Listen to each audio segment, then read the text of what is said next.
Good evening, my little angels. As the new year begins, we wish you a year full of meaning, emotions, and experiences.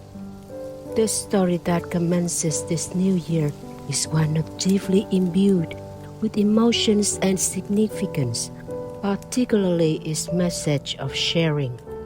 Written in the late 19th century, when the wealth gap in Austerwife's society escalated.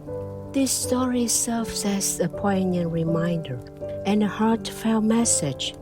Everything can be divided, but if love and human compassion remain undivided, we can achieve true happiness in our souls. Let's listen together. The Happy Prince. The statue of the Happy Prince stood high above the city. It was covered with gold. Its eyes were bright blue jewels, and a red jewel hung from its waist. Everyone thought that it was very beautiful. "Aren't you like the Happy Prince?" mothers said to their little boys when they cried. Sad man looked at the statue and said, "I am glad that someone in the world is happy." One night, a little bird flew alone over the city. The other birds were all in Egypt now. "Where can I stay tonight?" he thought. Then he saw the statue. "I will stay there," he thought. "It is high up, so there is plenty of fresh air." He landed between the feet of the Happy Prince. "I have a golden bedroom," he thought. But as he put his head under his wing, a large drop of water fell on him. He looked up. "That is very strange," he thought. "There is not a cloud in the sky, but it is raining." Then another drop fell. "I cannot stay on a statue that does not keep me dry," he thought. "I must find another place." And he decided to fly away. But as he opened his wings, a third drop fell. He looked up and saw. What did he see? The eyes of the Happy Prince were full of tears. Tears ran down his golden face. The face was very beautiful in the moonlight, and the bird felt sorry for him. "Who are you?" asked the bird. "I am the Happy Prince." "Then why are you crying?" "I am wet with your tears." "When I was alive," said the prince, "I had a heart like every other man, but I did not know what tears were. I lived in a place where there was no sadness.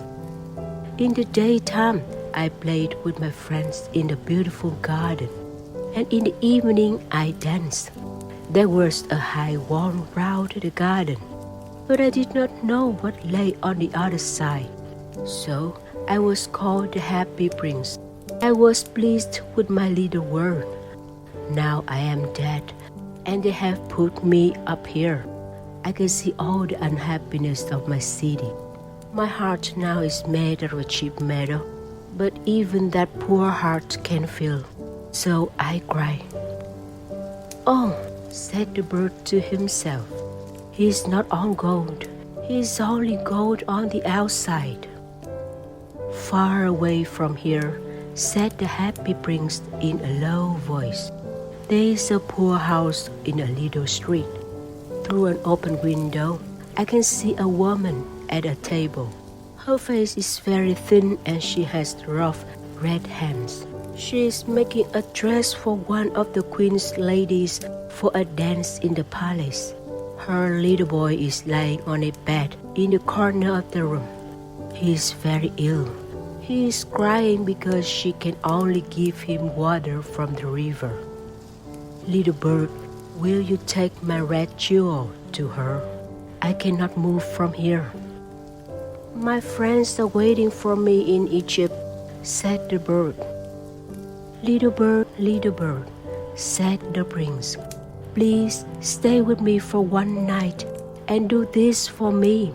The boy is crying and his mother is so unhappy." The Happy Prince looked very sad, and the little bird was sorry for him. "It is very cold here," he said, "but I will stay with you for one night. Tomorrow I will take the jewel."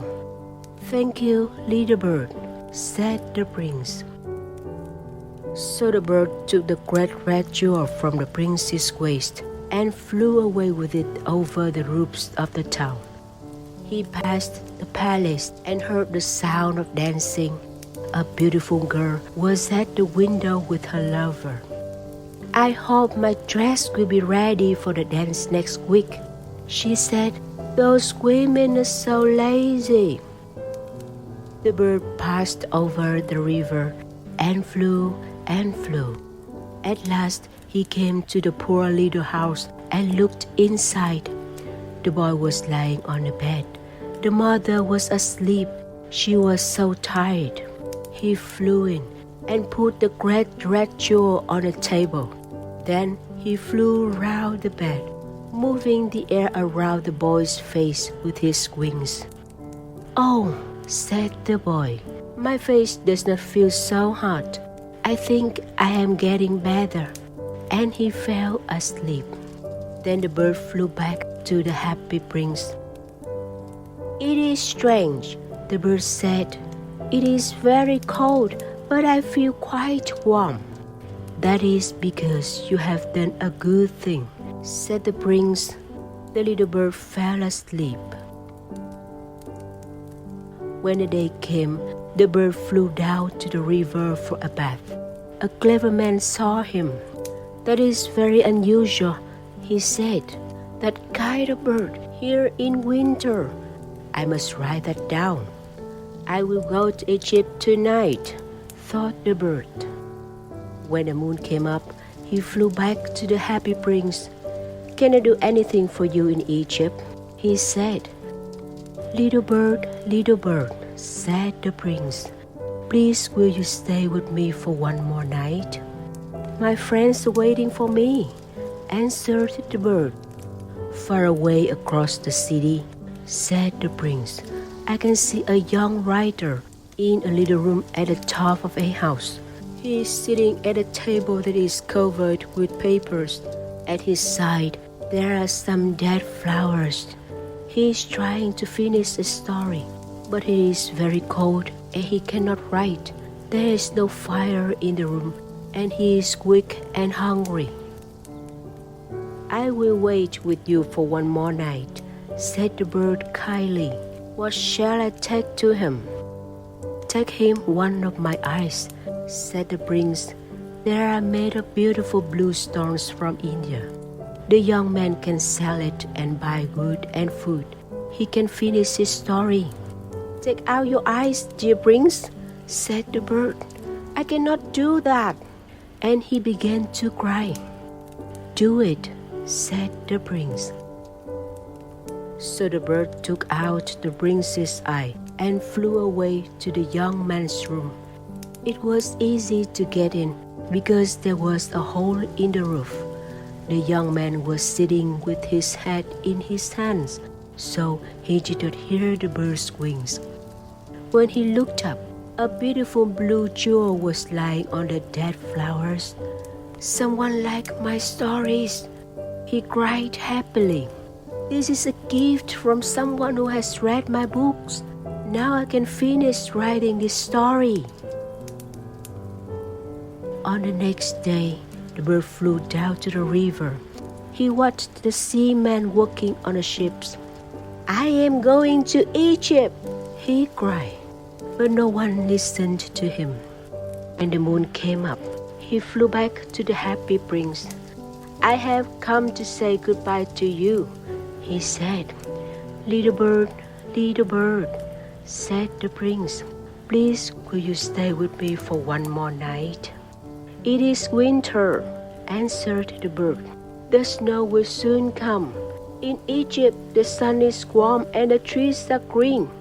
Dear prince, I must leave you, but I will never forget you." A little girl is standing there in the square below. She is selling eggs. Her eggs have fallen on the ground and they are broken. She has no money to take home. Her father will hit her. Take out my other eye and give it to her. I will stay with you for one more night, said the bird. But I cannot take out your other eyes. You will not be able to see. Do it, said the prince. So the bird took out the prince's other eyes and flew down with it. He flew to the girl and put the jewel in her hand. This is a beautiful piece of glass, cried the little girl. She ran home laughing. Then the bird flew back to the prince. You cannot see now, he said, so I will stay with you. No, said the poor prince. You must go to Egypt. I will stay with you, repeated the bird, and he slept at the prince's feet.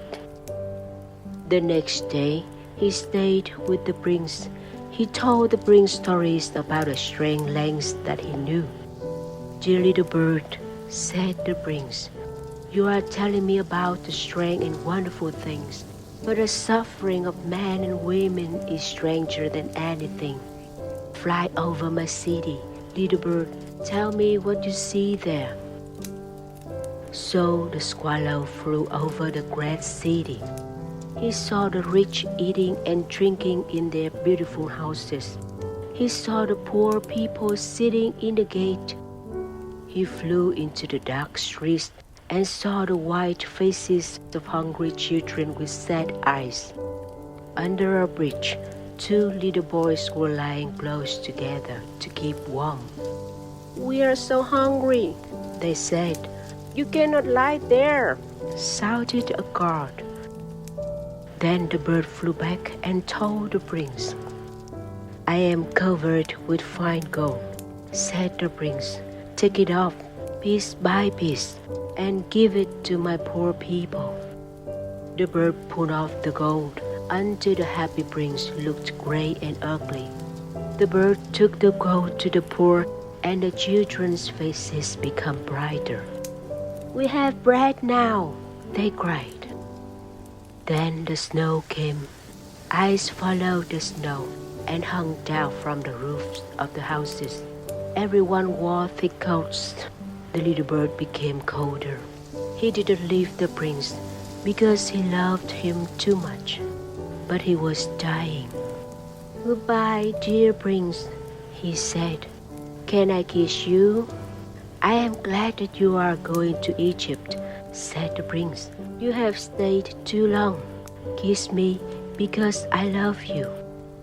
I am not going to Egypt, said the bird. I am going to the house of death. He kissed the prince and fell down dead at his feet. Then there was a strange sound inside the statue. Crack! The metal heart broke into 2 pieces. Early next morning, an important man in the city was walking below with 2 of his friends. He looked up at the statue. The happy prince does not look very bright, he said. The red stone had disappeared. His eyes are not there, and he is not golden. He looks like a beggar. Yes, he does, said the man's friends. Here is the dead bird at his feet, said the officer. We must make an order that birds cannot die here. They pulled down the statue of the happy prince and put it in the fire. A stream of bright metal ran out. This is strange, said the workman. This broken piece in the middle of the statue has a heart. We must throw it away. So they threw it away with the dead bird. God said to his servants, Bring me 2 best things in the city. They brought him the broken heart and the dead bird. Yes, you have brought the right things, God said. This little bird will sing forever in my garden, and the happy prince will stand in my city of gold. Today's story time is over. I wish my angels a good night's sleep. I kiss you long on your forehead. See you again next time.